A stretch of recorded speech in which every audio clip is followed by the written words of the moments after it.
Good evening, everybody. Thank you all for your attention. We have nearly a full house. We don't quite have the top floor filled out yet, but however, that's where people who... Thank you. Hi, everyone up there. Welcome to the University of Canberra. Welcome to the Seeds of Change conference, the public lecture, which is one of the highlights of our conference. We've got participants from all over the world at the conference, and here we also have Canberra Public, who have come because this is a highlight of the week. The budget may be a necessary evil or a necessary chore, but this is the joy of the week, I'm absolutely certain. So firstly, I would just like to ask people to turn off their phones. I know that most of you will have done that, but it is a really embarrassing moment when your phone rings, says she, checking.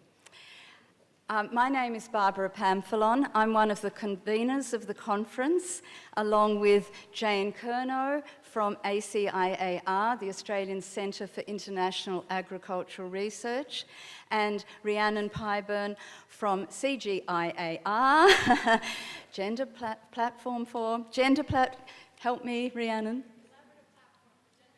It's the collaborative I miss out, and it's the most important word, collaborative platform for gender research. So they're the three groups that have worked together to bring this whole conference to fruition. Tonight's public lecture is going to be recorded by ABC Radio National. And so we're very pleased that they've been able to come and take the time to make this lecture one that will therefore be available for the rest of the world, let's be honest. A podcast has a long life, and although we are live streaming the lecture, I think a podcast has got even more life, and as a very avid Radio National and Big Ideas fan, I'm just really personally pleased too. So here we are at the University of Canberra. We are on Ngunnawal land, and I would like to acknowledge the Ngunnawal elders, the custodians of this land.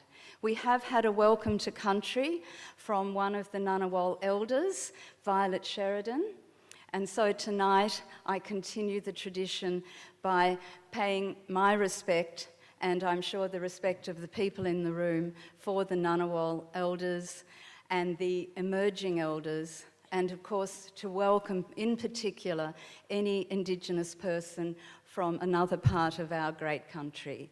So it is wonderful to have people also from many other Indigenous groups from around the world. So it is my pleasure to welcome our VIPs. Our Vice-Chancellor, Professor Saini, has joined us tonight, and indeed our other VIP is Andrew Campbell, who's the CEO of ACR. And I imagine if I could look further around the room, there'd be other people, but the front row is the one that I've noticed tonight. After the lecture, we will have time to network, to talk together, and to have drinks together. But first, we have the pleasure of hearing Professor Naila Kabeer from the London School of Economics. I'm not going to introduce Naila at the moment. However, I'm very happily handing that job over. Oops, that's the wrong way. Come on. Okay, what happened? Ah, that's me. That's Naila. Ah. Katherine, you're on the other PowerPoint. Okay, we'll just leave it, because I can tell you about Katherine.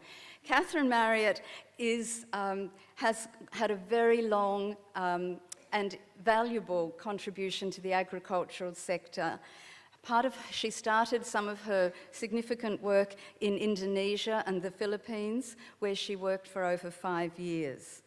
She was the Western Australian Rural Woman of the Year and is a Broome Councillor. She also was the founding CEO of the Kimberley Pilbara Cattlemen's Association. So you can see a very diverse background. And you can see why ACR said, there's the woman we want as one of our commissioners. And indeed, that's one of her current and most important roles. So without further ado, I'd like to invite Katherine to come and introduce Naila and give us some grounding remarks. Thank you, Katherine.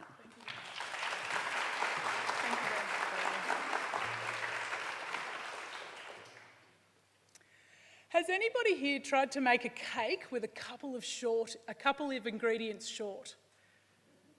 Have you ever tried to drive a car with only 3 wheels? What about tie your shoelace with only 4 fingers? It's possible, but it's pretty difficult without all of your resources, isn't it? It's exactly the same leaving women out of agribusiness and ag-research internationally. Things are possible, but I've just seen a really good friend of mine, Lizzie. Hello, Lizzie. Lizzie Brennan, everybody. So it's possible, but it's nowhere near the job is done nowhere near as well. Before I go any further, I would also like to acknowledge Professor Deep Saini, the Vice-Chancellor of the University of Canberra, Professor Andrew Campbell, our CEO at ACR, also Rhiannon Pyburn, who is the coordinator of the CGIAR Collaborative Platform for Gender Research, and obviously Professor Naila Kabeer, who we're all very lucky to be listening to. The conference conveners, Barbara never thanked herself, so I would like to also thank you, Barbara. Again, thank Jane, Rhiannon, and also Eleanor and her team from ACR. Oh, hey Jane. Having a fabulous time here, meeting all my friends again. I would also like to do a wholehearted acknowledgement to all of the blokes in the room. Without you blokes, gender equality does not happen. We can't keep talking to ourselves, so you guys are such an important part of making sure that we all work together and celebrate the role that women play. So my name's Katherine Murray and I'm obviously a commissioner. I'm very lucky to be a commissioner for the Australian Centre for International Agricultural Research.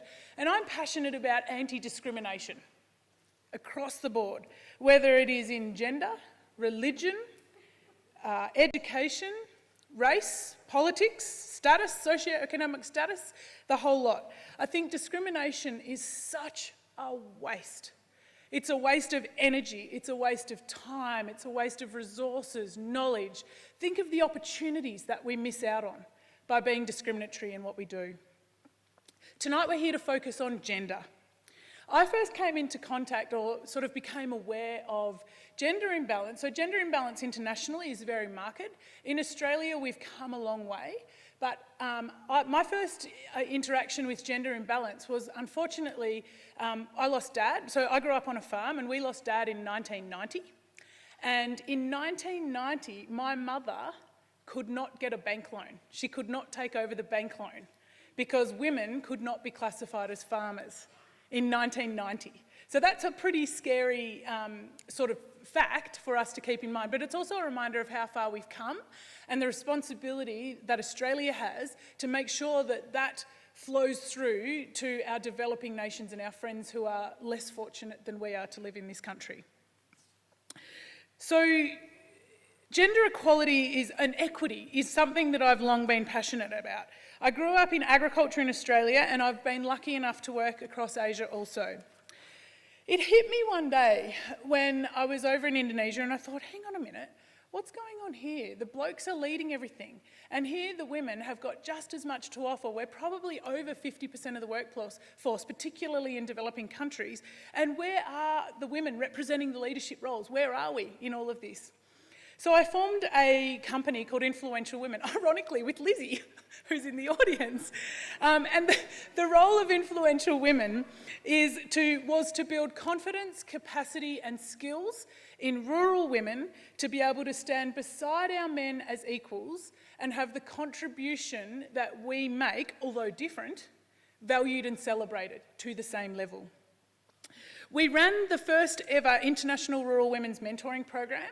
So what we did is we took 7 farming women from Western Australia over to Indonesia and we worked with 7 kelompok tani, so we're farming women's groups. And that was the most incredible experience, because the Australian farming women, I think, sort of went over there thinking they know quite a lot and whatnot. What actually happened is the Australian farming women learnt more than those Indonesian farming women ever did. They came back going, we need to work together. We compete all the time. What's going, like the epiphanies that the Australian farming women had from the Indonesian farming women was absolutely stark, and it's something that they will live with.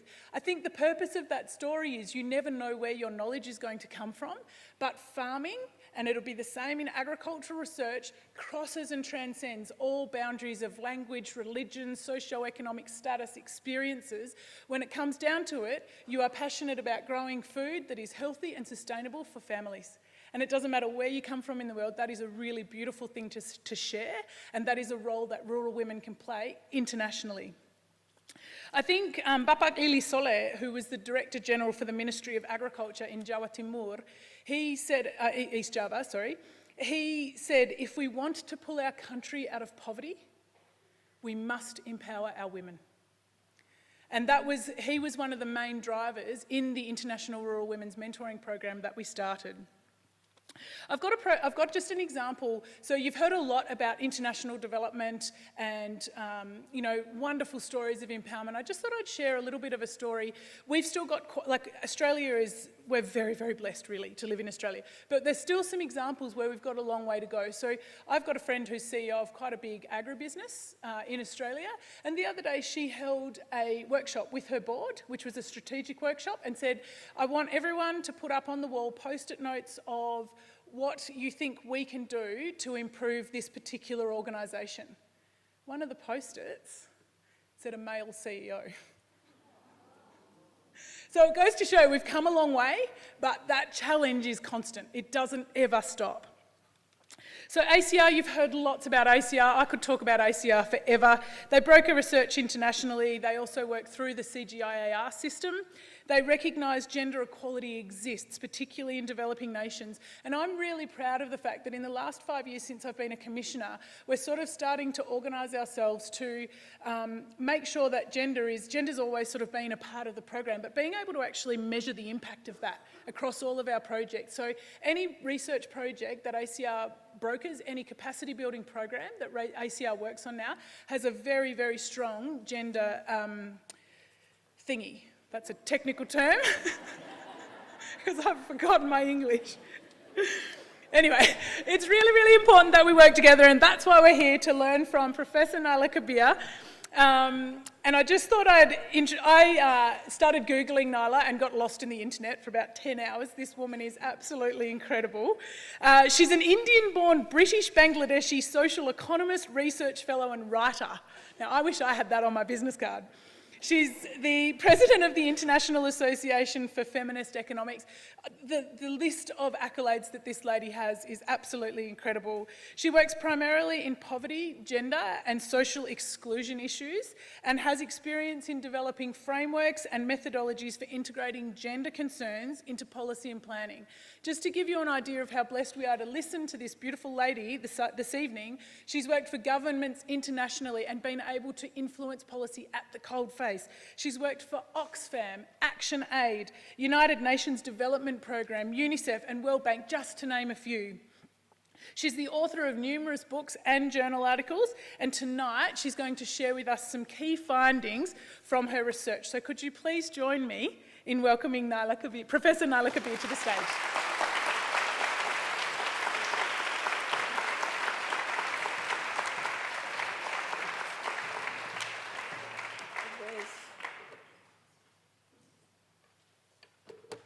What do I press?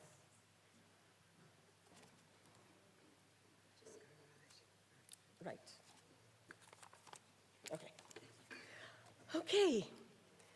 Thank you very much, and I am very honored to be here. I'm very honored to have been asked to do this talk. And I have to say that, I get more anxious the more warm people are, because I feel a much greater pressure to live up to their expectations. And I've had a great deal of warmth at this conference. So thank you. What I want to talk about is something from a larger paper I've done. And it's And it's motivated by a number of objectives. One is that to visit the concept of empowerment, which I know many of the people at this conference are familiar with, and I'll have to repeat a bit of that, I'm afraid. But it's to revisit it because since we first started talking about empowerment, it was very much as feminist activists, grassroots practitioners, and so on. That term has now traveled, and it has gone into the mainstream. And that's good, because we don't want the concept to be forgotten and, out of disuse. But of course, once it starts to travel into the mainstream, it also starts to change. The meaning starts to change. And so I wanted to, in a way, go back to what we meant when we talked about empowerment. And one way that it has changed is we don't talk about empowerment in the mainstream anymore. We talk about economic empowerment. And I suppose that's a way of policymakers signaling what they're really interested in, which is the markets and growth and so on. And it's fair enough, as long as you don't believe that what is economic stays economic. For me, empowerment happens through many different pathways. It happens through politics, it happens through culture, and it happens through the economy. So the economy, for me, is one pathway to empowerment. So what we call economic empowerment, for me, is an economic pathway to empowerment, because I believe that the changes that can happen will spill over into other spheres of our lives. So one of the problems, of course, with empowerment becoming mainstream and becoming economic empowerment is when it starts to lose its meaning, it gets reduced. And IDRC did a 4-year, 5-year research program called it's called GROW for short. And it's about gender and economics and growth. And someone did a study of all the different papers that came out of that program. And they found the majority of people, when they talked about women's empowerment, meant women's labor force participation. So what used to be called an economically active woman is now called an economically empowered woman, and that's not right. You cannot conflate labor force participation with empowerment, though labor force participation may be a pathway. So a second reason that I wanted to do this talk, write the paper, is to try and distinguish what we mean by empowerment from the other dimensions of change in people's lives that we would welcome. This is about standard of living, quality of life, welfare, well-being. These are all good things, and we would welcome them, but they're not necessarily about challenging power.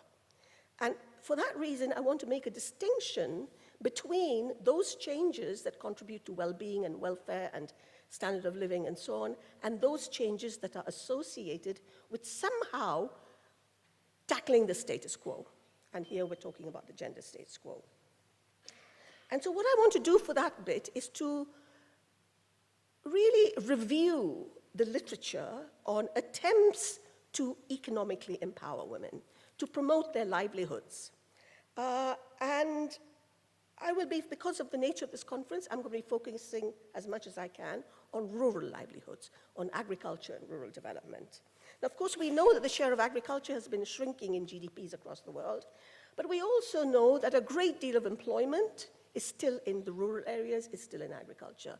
And perhaps for women more than men, men have been able to migrate into different sectors of the economy, but agriculture and the rural economy remains an important source of poorer women's livelihoods in particular.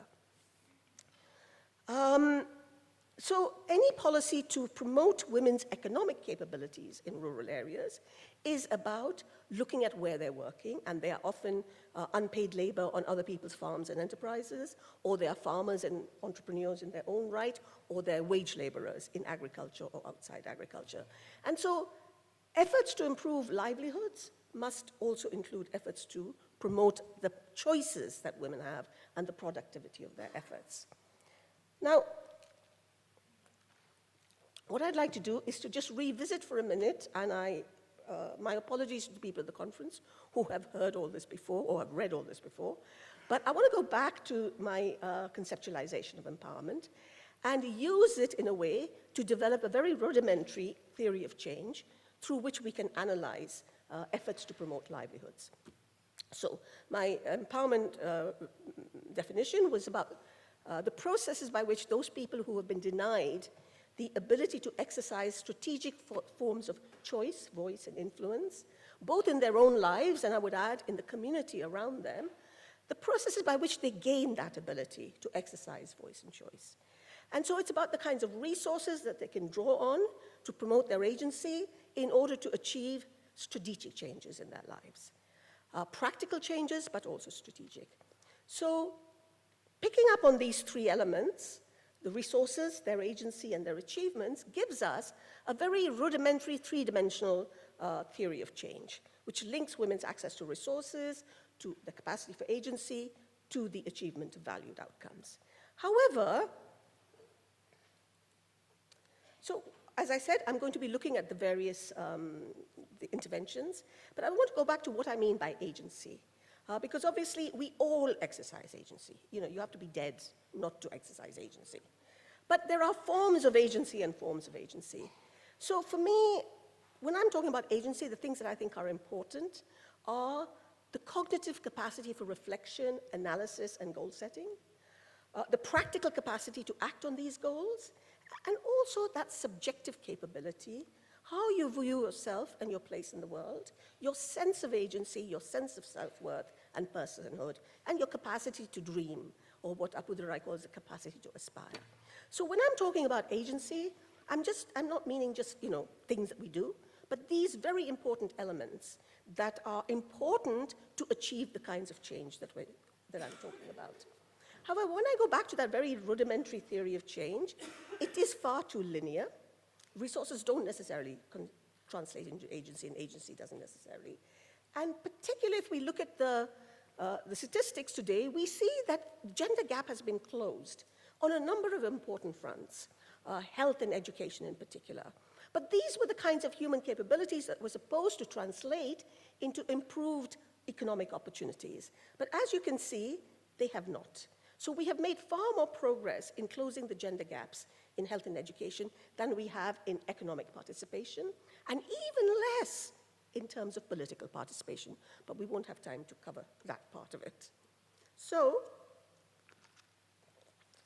in order to try and explain why progress has been so slow on the economic front, we need to understand some of the structures of power that create these imbalances in the capacity in access to resources, the capacity for agency and so on, between men and women, and we can disaggregate that, obviously, for intersectional reasons.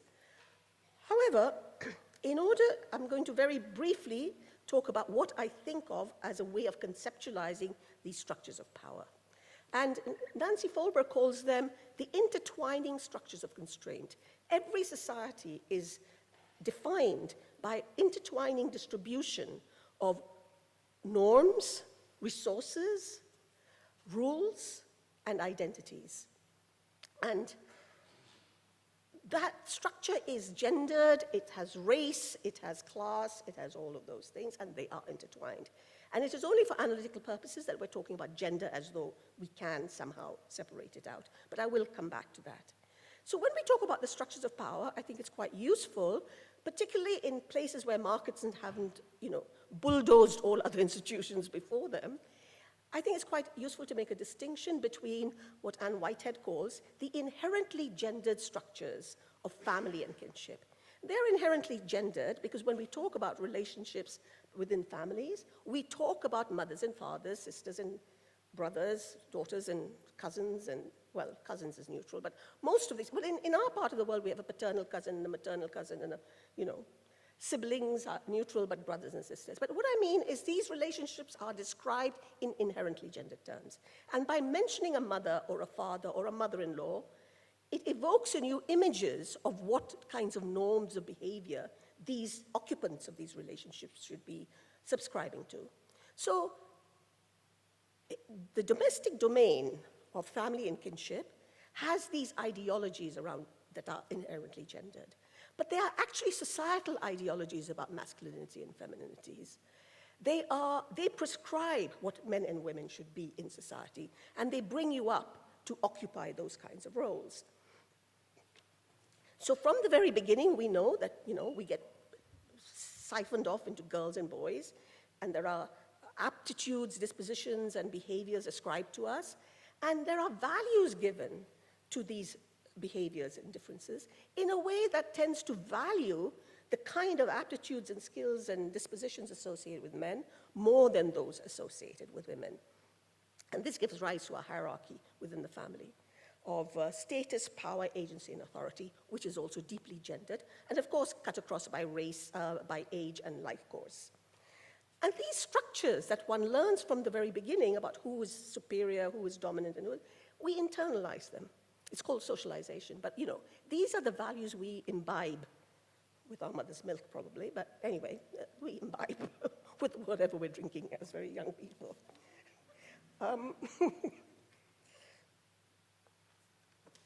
These structures, these relationships, prescribe from the very beginning what the gender division of labor is going to look like. And in most regions of the world, and I suspect Australia is no different, women are ascribed primary responsibility for the unpaid reproductive tasks of caring for the family, looking after children, domestic chores, while men are supposed to take on the role of the primary breadwinners in the productive domain. And this gender division of labor is partly why across the world, female labor force participation rates are lower than men.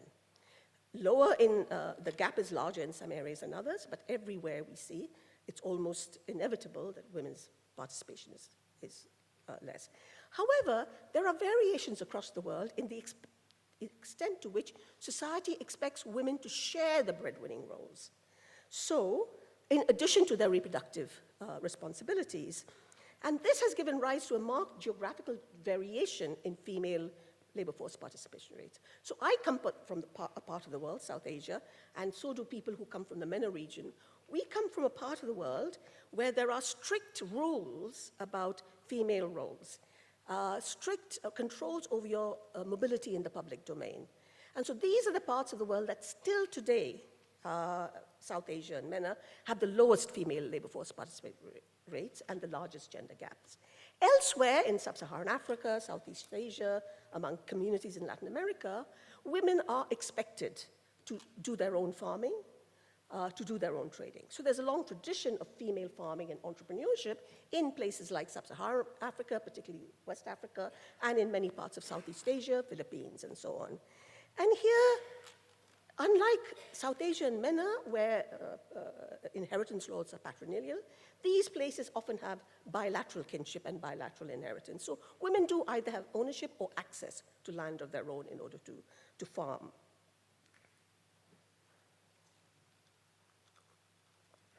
Also shaping the gender division of labor are ideas of what is appropriate for men and women to do.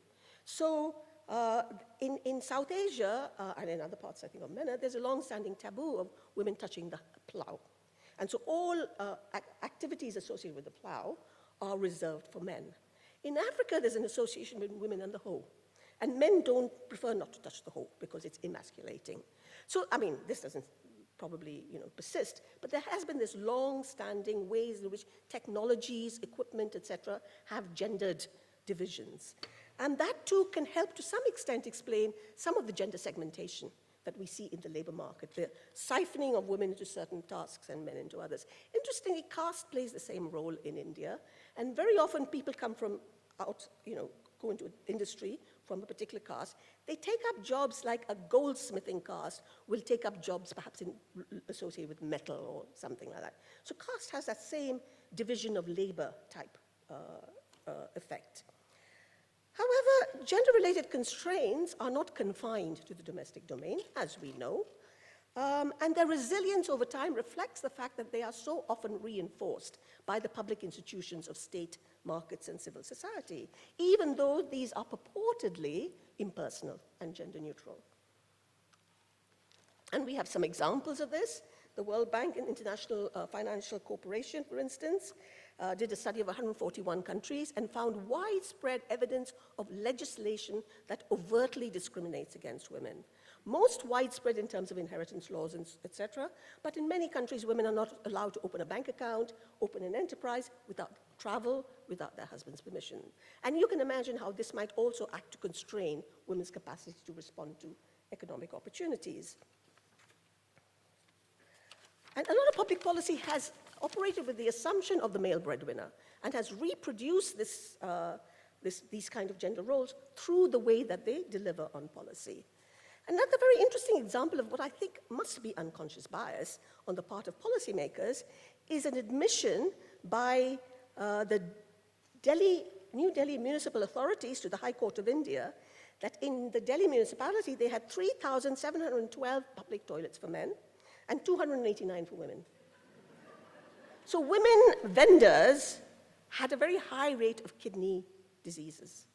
And I cannot believe that someone stood there and said, we'll give this many to men and this. It's just unconscious. Who uses the streets? Men use the streets. So there are many of these examples, the way that employers hire women because they can be paid less or hire men because they're male breadwinners. These ideologies creep into all our behavior. Trade unions, too, have often focused on what they regarded as the proper concern of trade unionists, which is wages and working conditions, and ignore women's complaints about sexual harassment on the buses. And then, of course, the gendered structures of constraint are resilient because they have feedback mechanism. So it may not be active discrimination on the part of parents, but if your daughter is going to earn far less than your son, who would you educate? It may not be active discrimination on the part of agro-processing firms who come to, let's say, Africa, and decide to give the contracts to male farmers, because who has control over land? Who can mobilize family labor? So these are ways in which feedback, rational responses that serve to reproduce discrimination over time. So we need to reformulate that very simple theory of change that I offered you and start to ask more complicated questions. And so essentially, what we need to ask is, when we have an intervention, the first question we need to ask is, did the intervention actually succeed in getting the resources it needed to get to women? We cannot assume it did. It's a question mark. It has to be investigated. The second question is, did the resources that they provide, did they translate into an enhancement of women's agency, their capabilities? And that, too, is not to be taken for granted. It's a part of our investigation.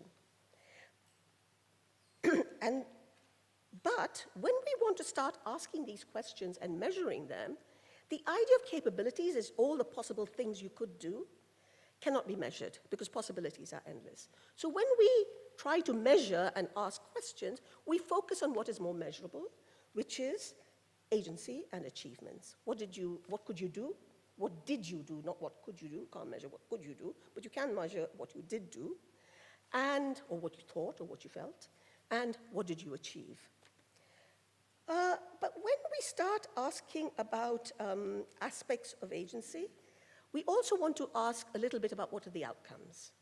And when we ask about achievements, and this is where the distinction between empowerment and other aspects of change come in.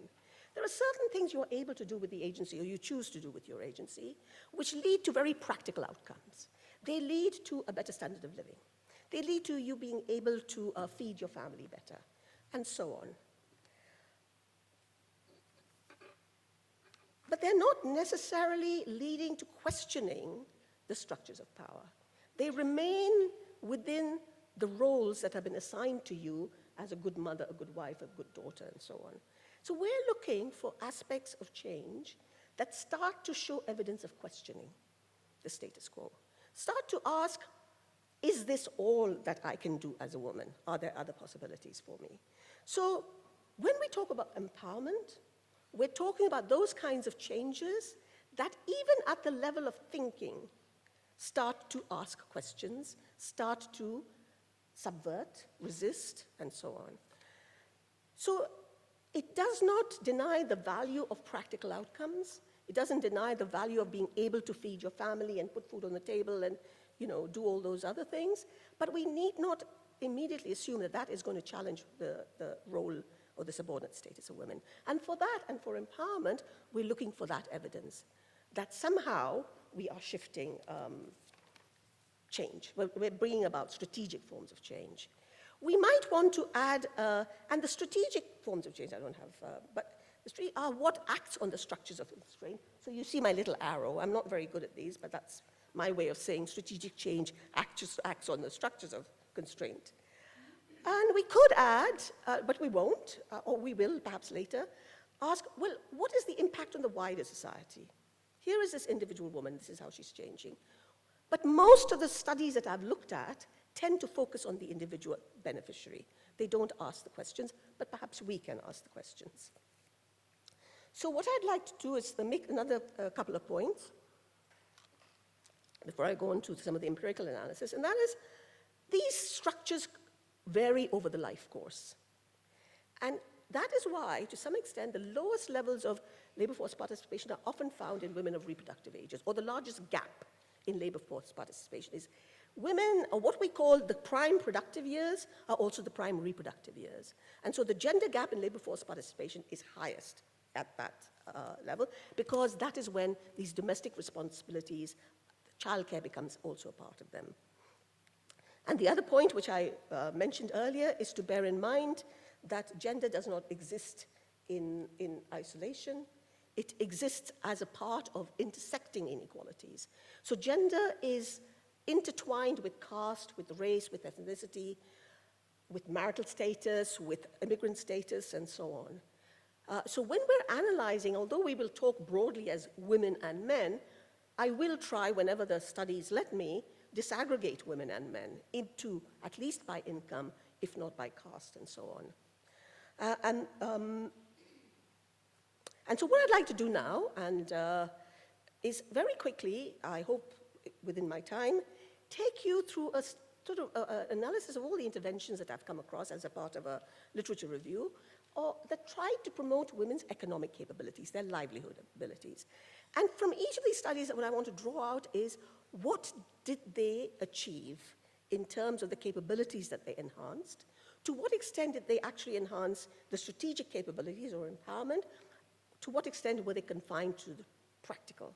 And I want to say that we can learn as much from those interventions that are deemed to have failed as we can from those that are deemed to have succeeded. When an intervention has failed, we can usually trace it to the failure to take account of some aspects of the structures of constraint. And when interventions are deemed to have succeeded, it's because somehow they got something right. And so bringing these two together, I think, is a very useful way of seeing what kinds of new agendas can we develop. So let me start by the failures. I don't like calling them failures. As a friend of mine once said, there are some that succeed less than others. But just for shorthand, let's call them the failures.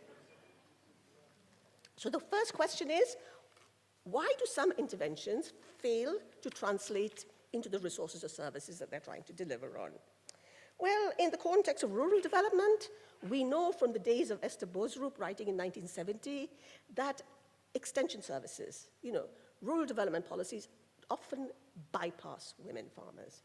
We know that it opened up a huge productivity gap in African agriculture because they didn't recognize that women were farmers in their own right.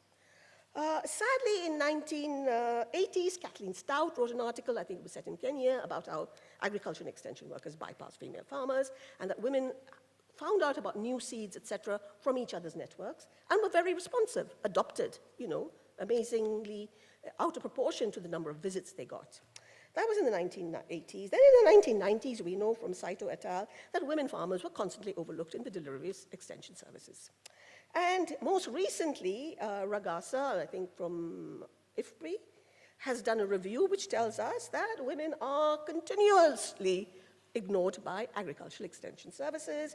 Malawi, 81% men got these services and 19% of women. I won't go on with the thing. So why do they get bypassed? Well, in some ways, and I'm quoting from colleagues here, I'm not going to reference everybody.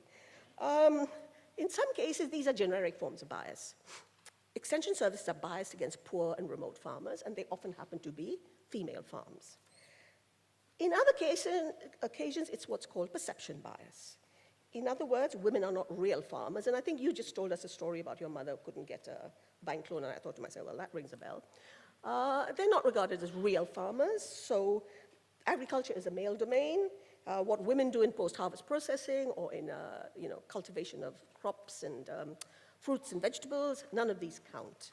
So there is a perception bias that dismisses the idea that what women do is agriculture.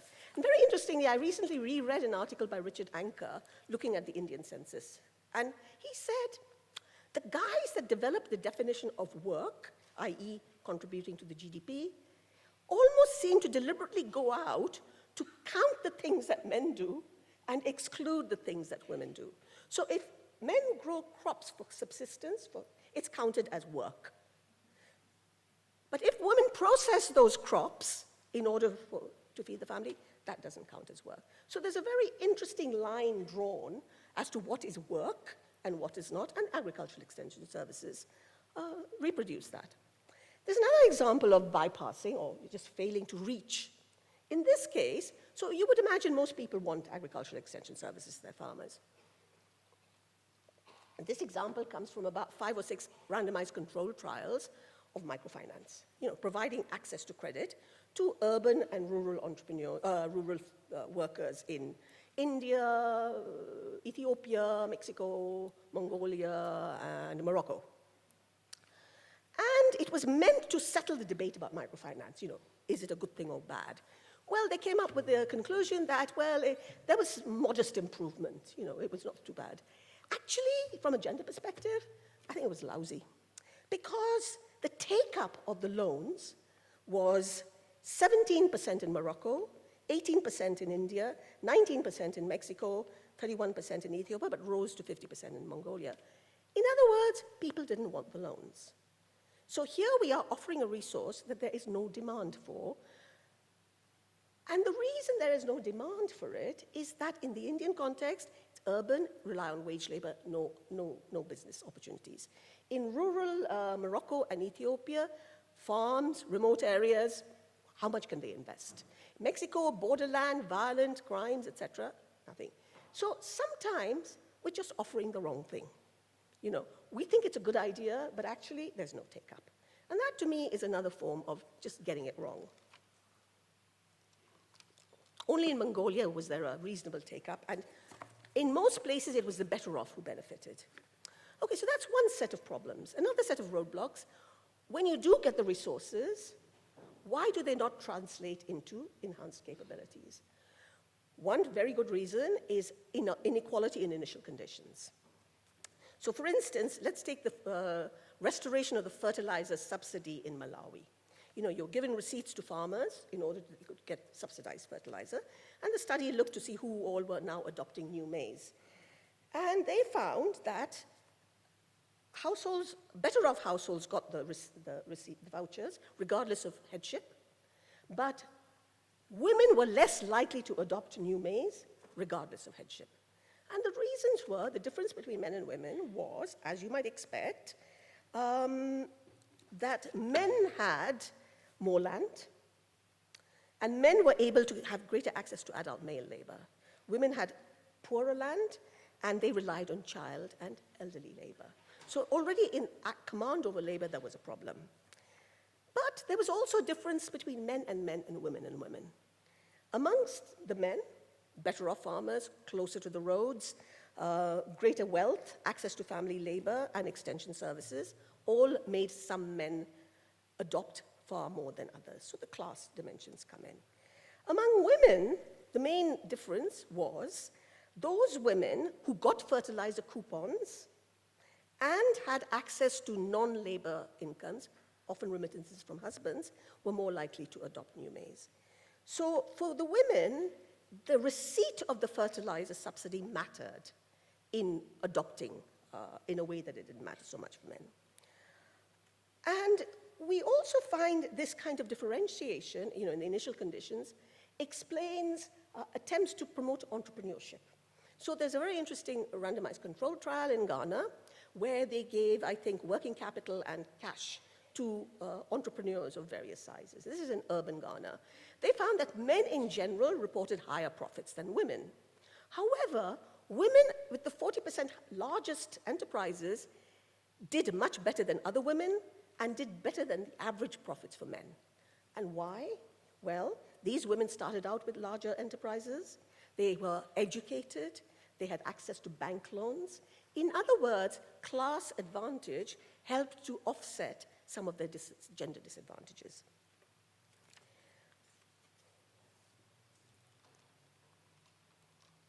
Second reason Very familiar, time and mobility constraints. If you have full responsibility or most responsibility for childcare, looking after the family, getting food on the table, the likelihood that you can give time to your farming is going to be far weaker than that of men. And of course, in certain areas, and MENA and South Asia, there are restrictions on women's mobility. So not only does childcare and your family responsibilities restrict your mobility, but in some places, cultural norms. So it's very interesting that for once, I think a World Bank study that was looking at productivity by farm size and found that female farms were less productive than men, and it was for the reasons that we mentioned earlier, in unequal initial conditions.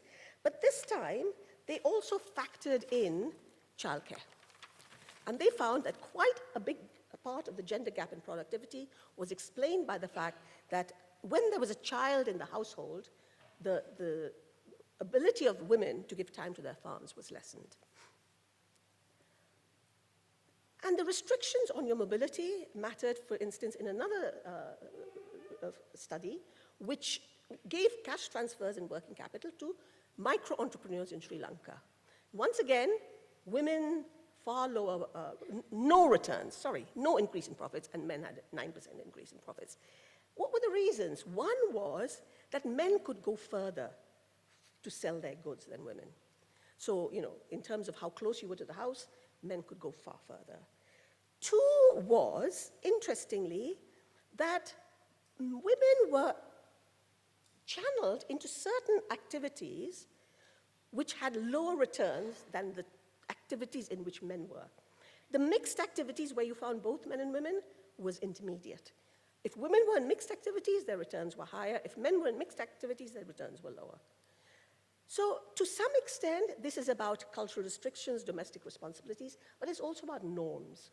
Both men and women agreed that women wouldn't make good mechanics, and both men and women agreed that men would not be good at making lace. I don't know why, because I don't see it as an inherent, innate ability, but there you are.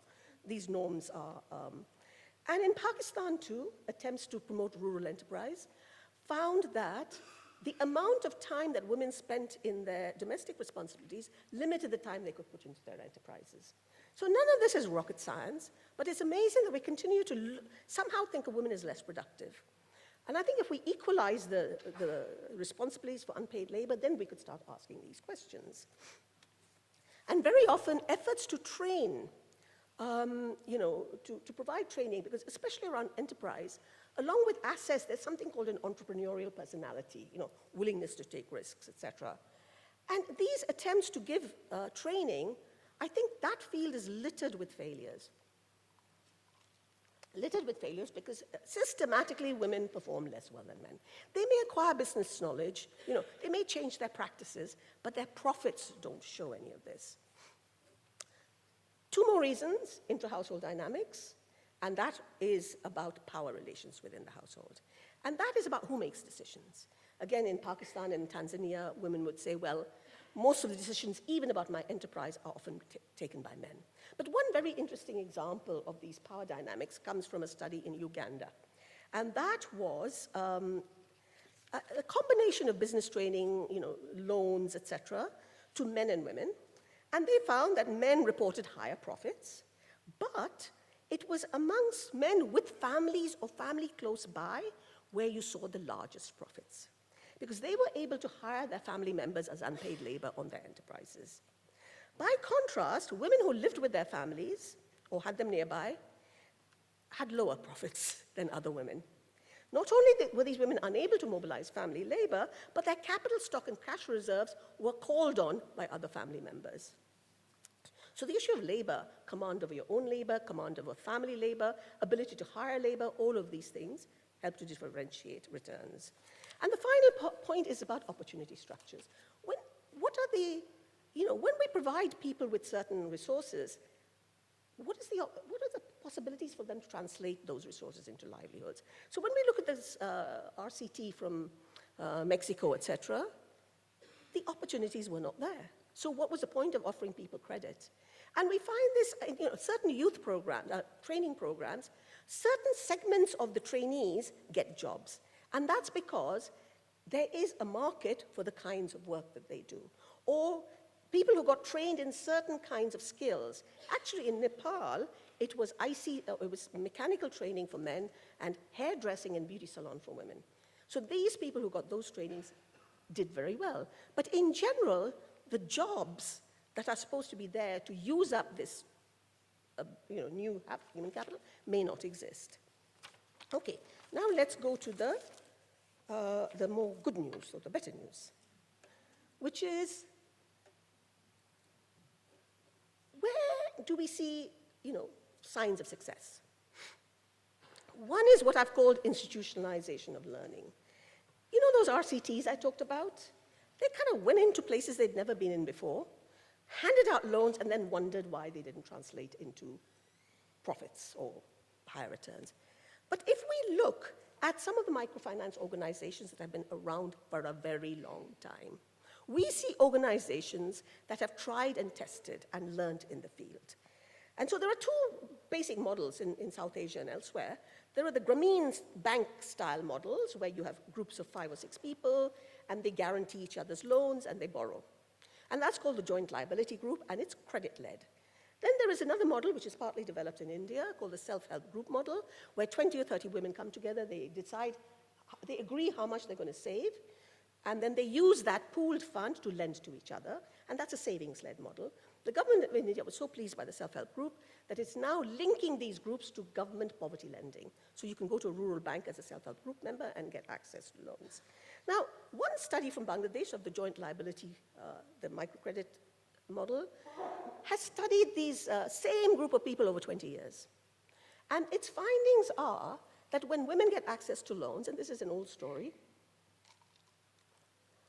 they become more economically active, but they also start to invest it in their children, and they often close the gender gap in education. And that I start to regard as a strategic change, okay? Over the 20 years, some of these impacts have weakened, and the explanation is that the market is saturated in these villages. There's a limit to how much enterprise you can be doing. So there are limits to microfinance. These impacts were confined to economic impacts, except for the children's education. Another study looked at 4 or 5 of the same kinds of institutions and looked for political impacts or empowerment impacts. And it found that most of these organizations increased women's decision-making within the household, made it more likely that they would vote, a number of indicators that were trying to capture the strategic change that I'm talking about. And yes, it varied by organization, but in general, okay, they were reasonably positive. But of course, these studies don't look beyond the household. They don't look beyond the household because they don't think beyond the household. They think about those individuals. But the self-help groups in India, a lot of the evaluations, because these are collective groups that are not driven by credit, there's a lot of platform for learning and so on.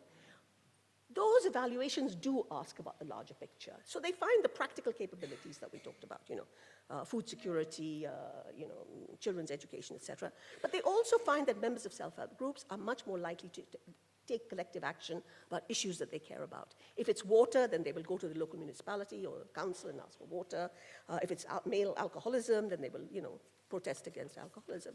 So you see much more of an evidence of broader impacts, of larger impacts. And it's interesting that those studies ask about these questions because they're interested in these questions, whereas the studies on the Bangladesh Grameen Bank stuff tend to ask about household level questions, empowerment or otherwise. Secondly, I think groups matter, but the kind of group matters. So one study that looked at, actually I'll skip that study, I'll tell you about my study, because it was, it's a study in Bangladesh. And so we did a survey of 3 types of group-based, 3 types of organizations. Ones that lend minimalist credit, just credit and nothing else.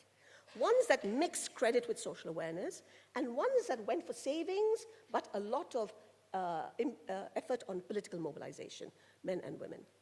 And it's very interesting that Asha, the most minimalist, and described by Forbes Foundation as the most successful microfinance organization in the world, in our study had no economic impacts and, of course, no political impacts.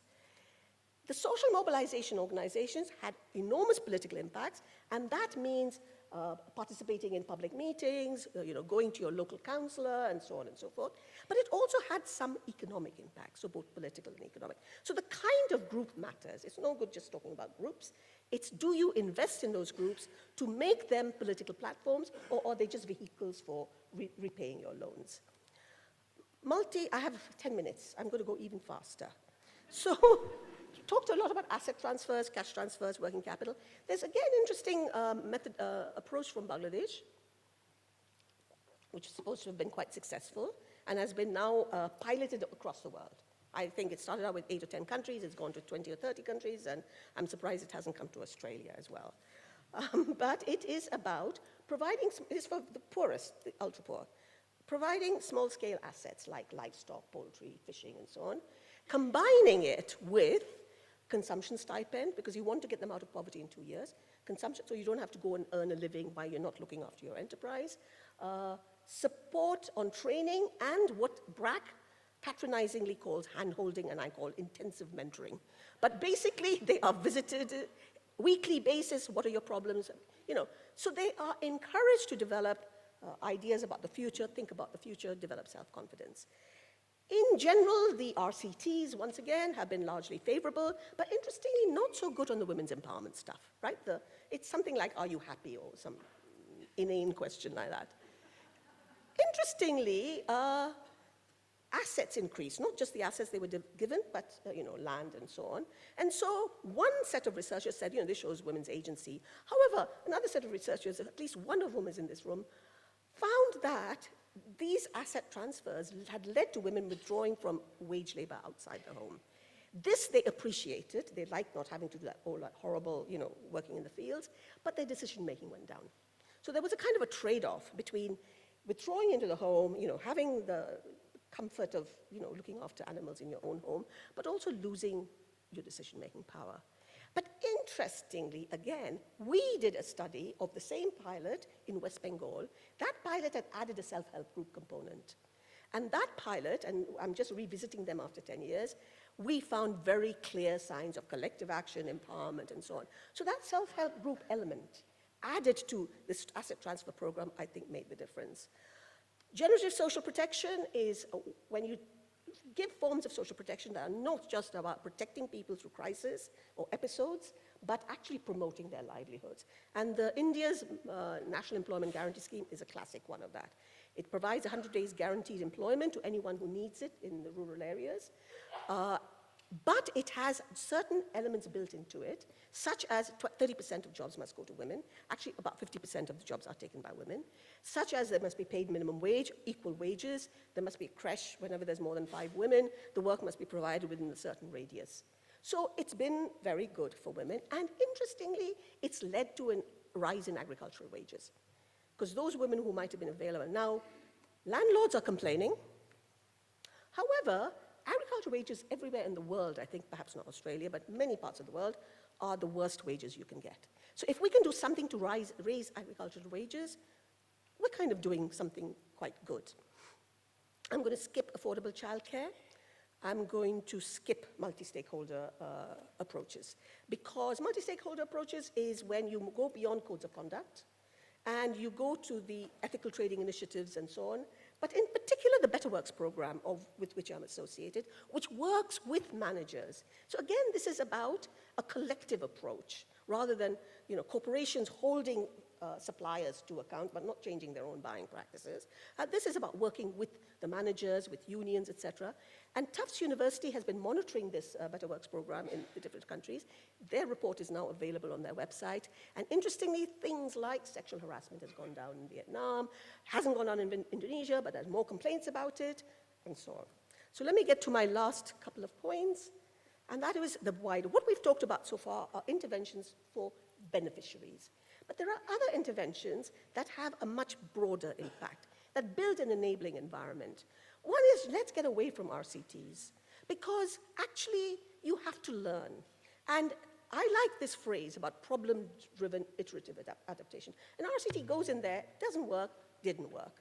But stay there, learn, adapt, and that's what Grameen Bank, BRAC, the self-help group, Pradhan, they have been there for 20 years, 30 years, and they have learned. So I think this judging an intervention on the basis of, 2 or 3 years is not doing them justice. I think we need to learn in the field.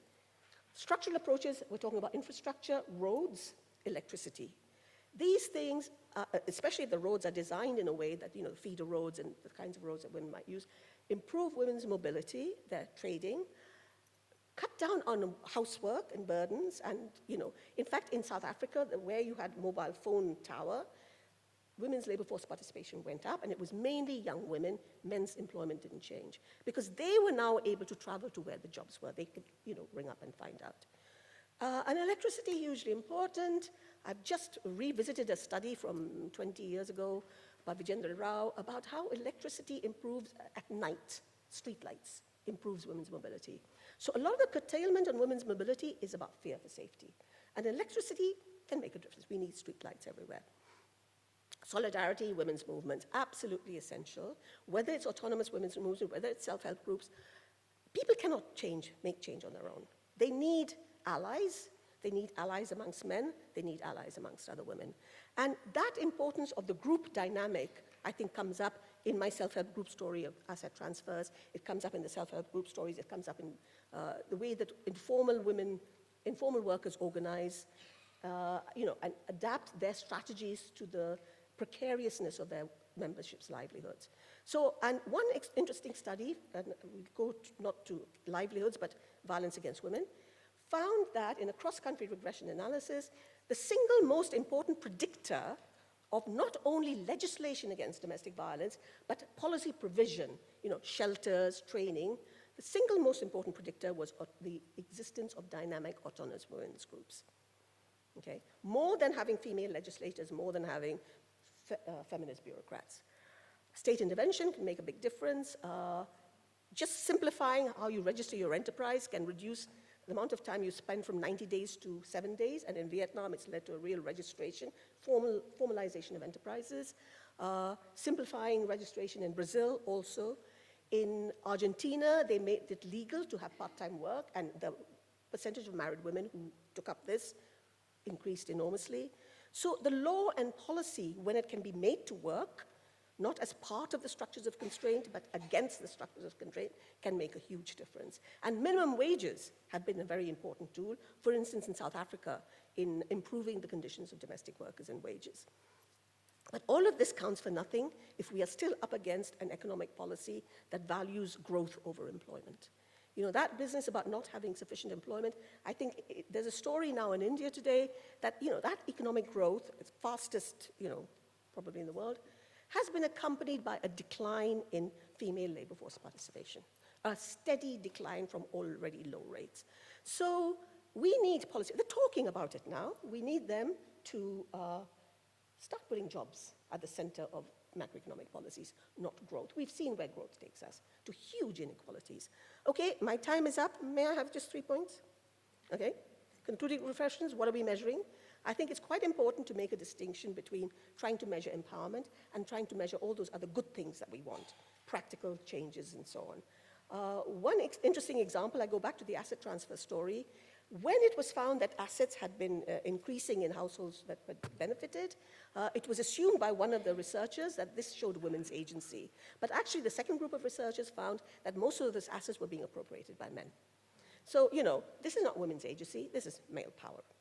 Secondly, we need to know when change happens, how it happens. And this is my critique of RCTs. Randomized control trials can tell you whether something worked or not, but they absolutely, unless they're designed carefully, they can tell you nothing about how it worked. And it's no use not knowing how it worked if you can't then take that lesson to somewhere else and say it might work here. So you need to know the pathways of change in order that you can replicate, extend, upscale, and so on. And my final point is what is missing from the economic empowerment agenda, and in the today of Me Too, what is missing is any attention to sexual harassment. And yet, and I haven't had time to tell you, sexual harassment keeps women at home. After the rape of the woman in Delhi in the 16th of December, the percentage of women that dropped out of doing night shifts increased enormously. There's a study now from India that shows that female labor force participation is directly related to perceived harassment within that community. Where you have perceived high levels of harassment, women are less likely. And the street light story is about safety. And actually, this is now, I'm finding more and more people are taking this up. Sexual harassment undermines your capabilities from childhood, from going to school, from going to college, from going to work. So this is something I think we need to place very centrally on the empowerment agenda. Thank you. Can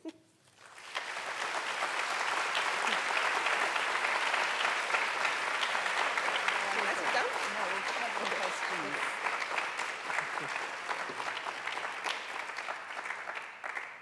Thank you, Naila.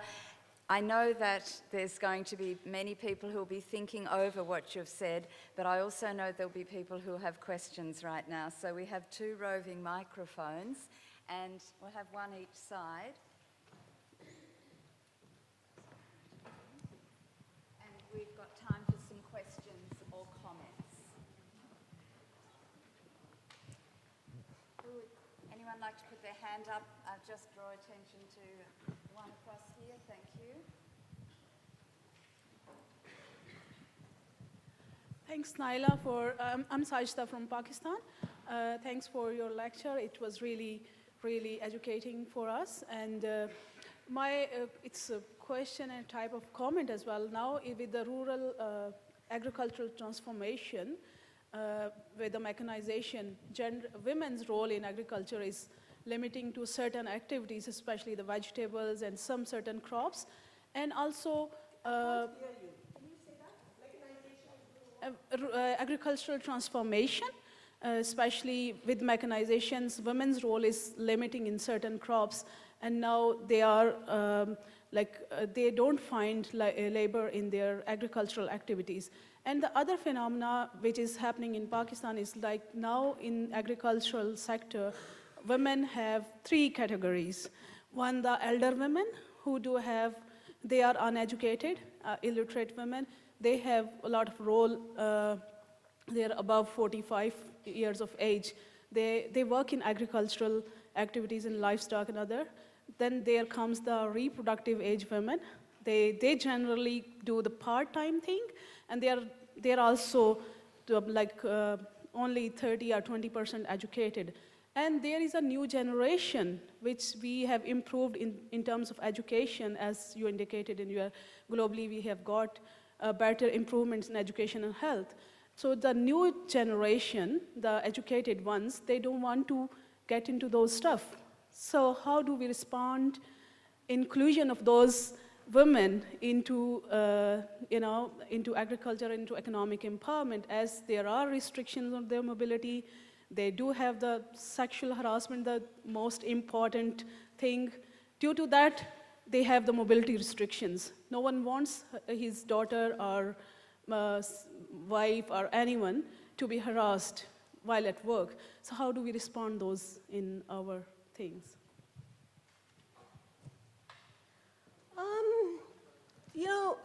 The question of mechanization is one question, and it's something that we are all, it's taking a particular form in Pakistan, but I know that we're talking about automation and, artificial intelligence and so on. And I think somewhere we have to, I don't think we can stop it. I don't think you can stop mechanization because, it's putting women out of work. In Bangladesh, rice processing was a wage job for women. And then the rice mills came. And everybody said it's going to, this is terrible, women are going to. But actually, the expanded agricultural productivity created new kinds of jobs for women. So what Pakistan needs to do is address the second question. And that is, when will the political economy of Pakistan put the issue of gender equality in economic opportunities and so on onto its agenda? And I don't think it's done it yet. I think it has many battles, and I think, the religious sentiments are often against this kind of change. But I think, education is, in and of itself, regardless of jobs, I think is a good thing. It's a merit good. It's an intrinsically good thing to have. But I don't think I can answer your question. I think it's the Pakistan government that has to answer that question. What is it going to do about all these young educated women who don't want to go into agriculture, and you can't include them in something they don't want to do, But what are you going to do about these young educated women who perhaps would like some opportunities in the labor market, perhaps would like an income of their own, which can be quite empowering? So I think that's a question you need to ask Imran Khan.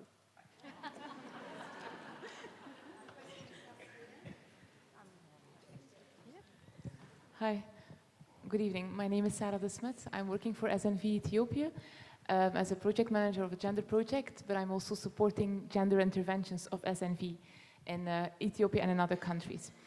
I think most of the things that we do, to be honest, is working on practical agency, like you said, and I'm actually trying to push the organization to work on transformative agency. And I've read some of your papers, which I find highly inspiring, and also thank you very much for this presentation. However, I face a lot of resistance internally in the organization when I want to put some things in place, and then mostly the reaction I get from donors, but also internally, is like, yeah, it needs to be simple, or people don't have time, or can't you make it more simple? And I wish I could explain it like you do, but I can't. So I just wondered, is there in my discourse some magical, yeah, I don't think it should be simple, actually, by the way. I don't think it should be simple, because otherwise it would have been solved. But how can we make that shift? Not only, I mean, for interventions, but at organizational level and at donor level to get to that transformative agency? These are not easy questions, you know? It's like, I have answers. Well, one thing I think, and I don't know who is doing most of the resisting, but I think, you know, finding those allies within the organization who can speak instead of you, you know, perhaps preferably men, who will do all the talking instead of, you know, this woman yet again talking. I think that's a very important thing. And I think we all must recognize that these are countercultural agendas. They go against the culture of the country. That culture includes many good things and some pretty awful things. But that kind of movement is always going to be difficult. And for you to try and make that change on your own, I think, is really a tough one. So I would just recommend finding people in that organization who can be your allies, because otherwise you're going to pay a very heavy price.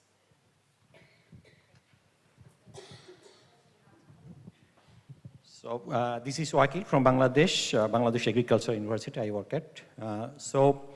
This is, I'm really happy to have physical presence and to listen you in lecture. So the things is, you talk about the rural women empowerment. So in that part, you mostly cover the group formations, self-help group, and the credit, other issues, as well as agricultural labor force and other things. But there are other component is important. So far, there is non-farm activities that women are taking parts. So as because of this conference is focusing on agriculture, that's why we are missing this part, or what extent you are valuing in measuring rural women empowerment through non-farm activities. So, non-farm activities. Non-farm. Yeah. What measurements? No, not measurements. What extent we are giving importance towards this is rural women empowerment. So what extent we are considering non-farm activities as women are getting involved as women empowerment, in the process of women empowerment. So no, we are talking about agricultural involvement. Women are involved in agricultural process, agricultural activities, but they also involve in rural women non-farm activities, like a small scale business and other things. So these parts. You know, the larger paper is not just about agriculture. I talked about agriculture because you are all interested. But there's a great deal of the paper that is about urban labor, it's about non-farm activities, and it doesn't change. You know, some of the training I was talking about was for women. That microcredit extended that failed. You know, that was for urban and rural. I don't think we can make this clear-cut distinction between urban and rural farm and non-farm. So I tried to focus on agriculture and farm. But everything that I've said could be extended to asking the same sort of questions about policy interventions for women in the non-farm sector or women in urban areas and so on. So there is a larger paper and you can download it. We have one question here and one question there, and I think we might have to then hold questions to a close. Okay, Shirley Randall. I've just been in New York for the UN Commission on the Status of Women, where we're talking about social protection, public service and infrastructure.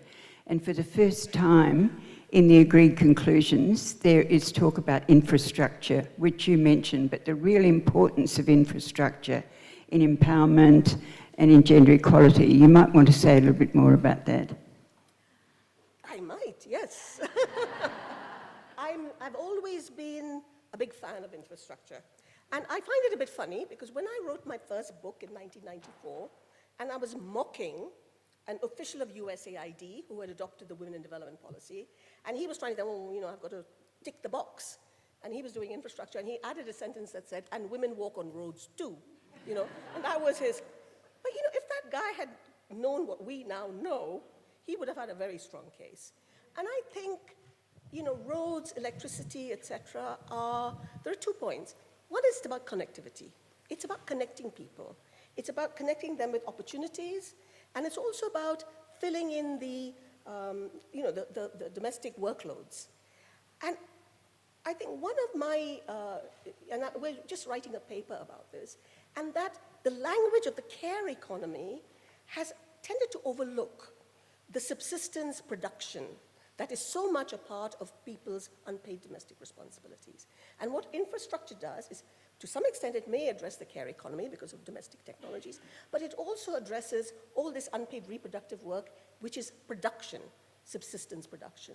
And so, you know, roads, infrastructure, transport, all of these things are about connecting people to markets and opportunities.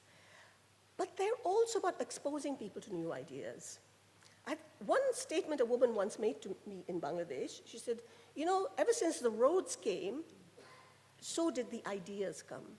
You know, you are exposed, and you know, mobile phone is a force for good and for bad, but the good side of it is it's opened up a whole new world to people right there on their mobile phone. So it also has rather disruptive potentials, but we won't go into that. But I'm very glad with the CSW agenda, with the whole thing on infrastructure and social protection. Thank you. We have just one very quick, one short question. Thank you. Evan Kristen, a consultant. Thank you for your presentation.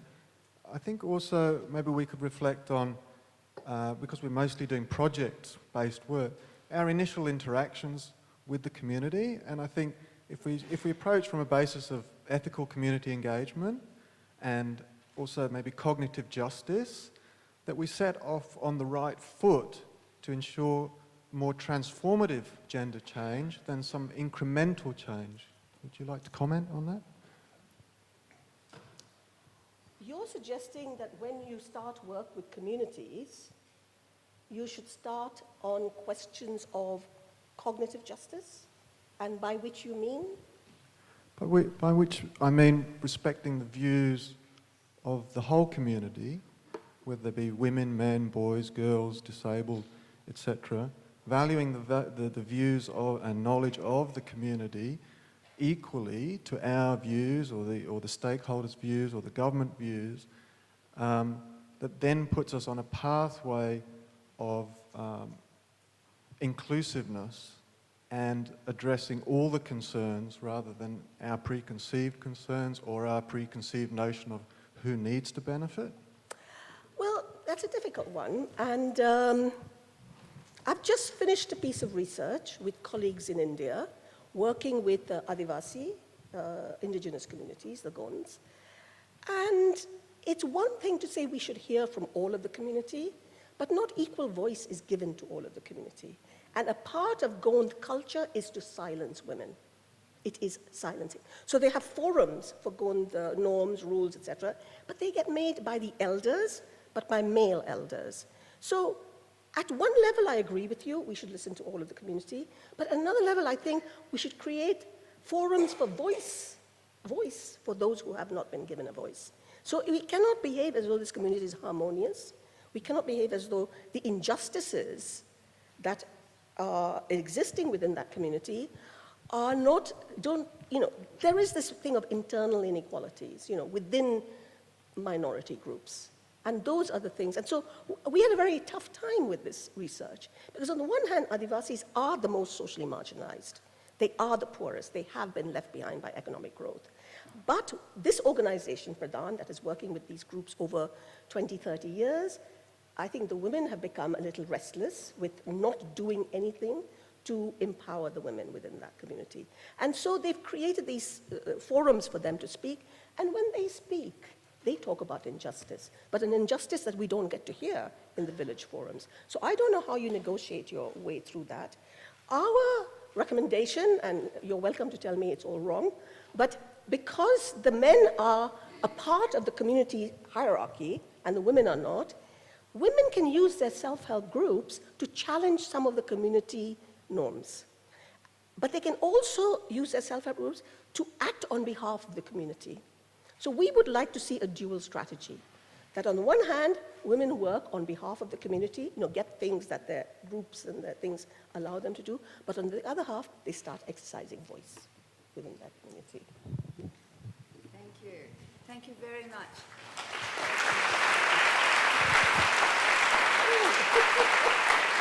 Thank you. On behalf of the conference group, a small gift for Naila to remember this time. We will remember what we've learnt from you, and I hope this brings memories back of your time with us. Thank you very much. I will not forget. And a little gift for Katherine too. Thank you for your wonderful and thoughtful start for the evening.